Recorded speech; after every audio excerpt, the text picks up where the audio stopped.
No moi. On Kareisen Hannu ja nykyisin Veikkauksessa yhteysjohtajana. Toki niin, että näitä tapahtumia on tullut aika monta kertaa järjestämässäkin ja on tosi iloinen ja onnellinen, että on tässä parin ja nyt kolmannen päivän aikana nähnyt paljon tuttuja ja paljon myöskin tuntemattomia uusia kasvoja. Kertoo siitä, että ja myöskin tämä henki täällä on ollut aivan erinomainen. Kertoo siitä, että tämä on loistava idea. Tämä on varmaan 5 vuotta pohdittu ja valmisteltu ja tosi hienoa, että tämä nyt saatiin aikaan. Miksi Veikkaus on täällä? Veikkaus rahoittaa suomalaista nuorisotyötä vähän yli 50 miljoonalla vuodessa.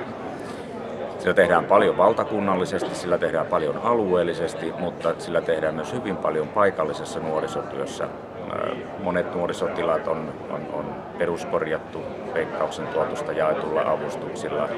Monia nuorten kannalta olennaisia harrastuspaikkoja voidaan tarjota, ainakin kunnat tietenkin rahoittaa laajasti, mutta voidaan sanoa, että voidaan madaltaa kynnystä niillä rahoilla, joita suomalaiset veikkaajat tuottaa Veikkaukselle ja jotka Veikkaus luovuttaa opetuskulttuuriministeriölle ja jotka opetuskulttuuriministeriö edelleen suomalaiselle nuorisotyölle jakaa. On tosi mukavaa olla mukana siinä arvokkaassa ketjussa ja siksi olemme tänään täällä ja näiden päivien aikana kertomassa tätä ilosanomaa.